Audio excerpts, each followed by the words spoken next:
Good day everyone. I would like to share to you my findings about the topic modern technologies of large telescopes and telescopes in space. So I have prepared here my learning objectives, but I will just proceed to my discussion. So first, airborne and space infrared telescopes. So water vapor, the main source of atmospheric interference for making infrared observations, is concentrated in the lower part of Earth's atmosphere. So for this reason, a gain of even a few hundred meters in elevation can make an important difference in the quality of an infrared observatory site. So, given the limitation of high mountains, most of which attract clouds and violent storms, and the fact that the ability of humans to perform complex tasks degrades at high altitude. So, it was natural for astronomers to investigate the possibility of observing infrared waves from airplanes and ultimately from space. So since 1960s, infrared observation from airplanes have been made starting with a 15-centimeter telescope on board a Learjet. From 1974 through 1995, NASA operated a 0.9-meter airborne telescope flying regularly out of the Ames Research Center south of San Francisco. So the observing altitude of 12 kilometers, the telescope was above 99% of the atmospheric water vapor. So most recently, NASA, in partnership with the German Aerospace Center, has constructed a much larger 2.5-meter telescope. So it is called Sophia, which flies in modified Boeing 747 SP. So getting even higher and making observation from space itself have important advantages for infrared astronomy. And here are some of its important advantages. It is the elimination of all interference from the atmosphere. So next, we have the opportunity to cool the entire optical system of the instrument in order to nearly eliminate infrared radiation from the telescope itself. And lastly, only in the vacuum of space can optical elements be cooled to hundreds of degrees below freezing points and it's still operational. In 1983, first orbiting infrared observatory was launched. This is called the ERAS. So ERAS is equipped with a 0.6-meter telescope cooled to a temperature of less than 10 Newton. So another qualities of ERA is to carry out a rapid but comprehensive survey of the entire infrared sky over a 10-month period, cataloging about 350,000 sources of infrared radiation. So we have here the most powerful of infrared telescopes, the Spitzer Space Telescope. It was launched in 2003.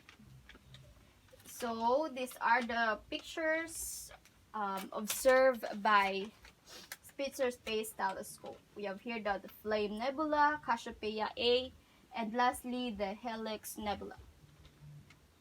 So infrared observations, astronomers can detect cooler parts of cosmic objects such as the dust clouds around star nurseries and the remnants of dying stars that visible light images don't reveal.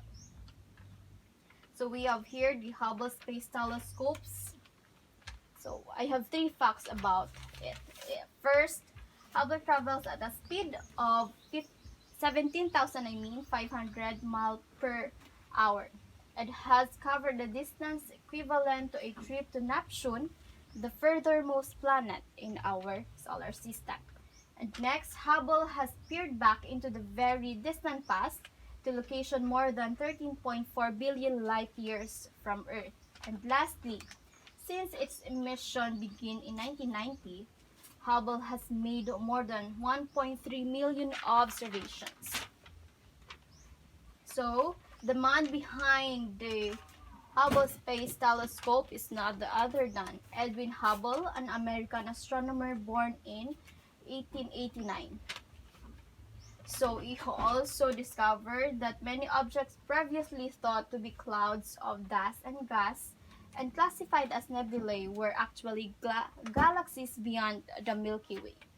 He also believes that the universe is expanding. So I have here the timeline of the Hubble discoveries. First, in 1990, the Hubble Space Telescope is launched after almost 20 years of planning. In 1993, Hubble was first launched with a mistake with its mirror caused a large blurring effect that severely hampered its ability to complete groundbreaking astronomy. While in 1994, Hubble witnessed a rare cometary impact, taking snapshots of huge plume of debris left behind comet Shoemaker-Levy 9 after it collided with Jupiter. In 1995, Hubble took the famous photo of Eagle Nebula, which was later named Pillars of Creation. While in 2001, Hubble measured the elements in the atmosphere of the exoplanet HD 209458b. And in 2004, the Hubble Ultra Deep Field was allowing astronomers to look even further back in time of the cosmos. And a lot of more are in 2005, Hubble photographed two previously unknown moons orbiting Pluto. In 2007, Hubble observations showed that the dwarf planet Eris was bigger than Pluto. Hubble also assisted the production of a 3D map showing the distribution of dark matter in the universe. In 2008, Hubble took a picture of the exoplanet Fomalhaut B, the first visual image of an exoplanet. In the same year, Hubble found organic molecules on an extrasolar planet. The telescope 100th orbit around Earth was celebrated. While in 2010, Hubble images revealed distant galaxies with likely red shifts greater than 8, showing the universe as it was when it was less than 1/10 of its current age. In 2011, Hubble made its millionth observation, a spectroscopic analysis of the exoplanet HAT P7b, the 10,000th scientific paper using Hubble that was published.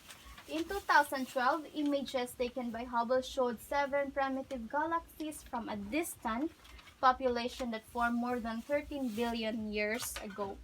And in 2013, Hubble was used to determine for the first time the true color of a planet orbiting another star and found water vapor erupting off the surface of Jupiter's moon, Europa.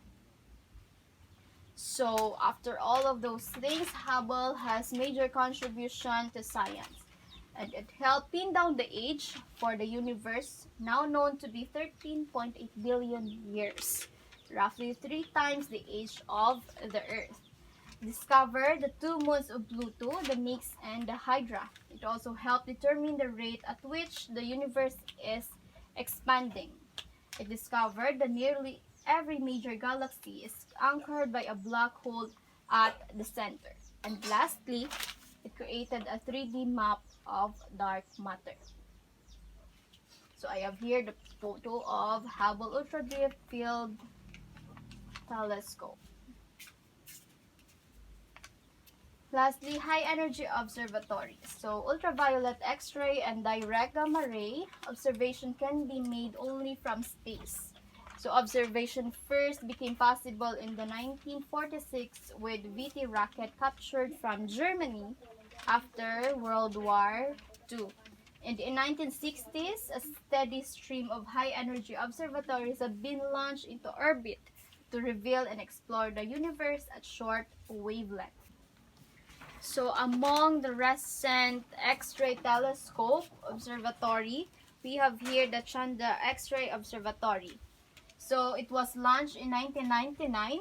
It is producing X-ray images with unprecedented resolution and sensitivity. In 2002, Nobel Prize in Physics was awarded to Riccardo Giacconi, a pioneer in the field of building and launching sophisticated X-ray instruments. While in 2008, NASA launched the Fermi Gamma Ray Space Telescope. It is designed to measure cosmic gamma rays at energies greater than any previous telescope, and thus able to collect radiation from some of the most energetic events in the universe.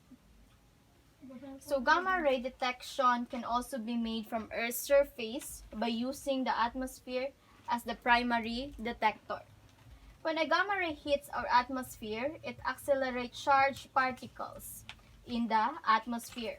Those energetic particles hit other particles in the atmosphere and give off their own radiation. The effect is a cascade of light and energy that can be detected on ground.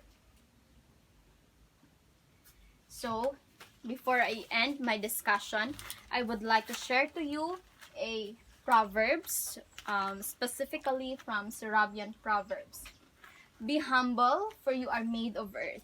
Be noble, for you are made of stars. Thank you so much, and God bless.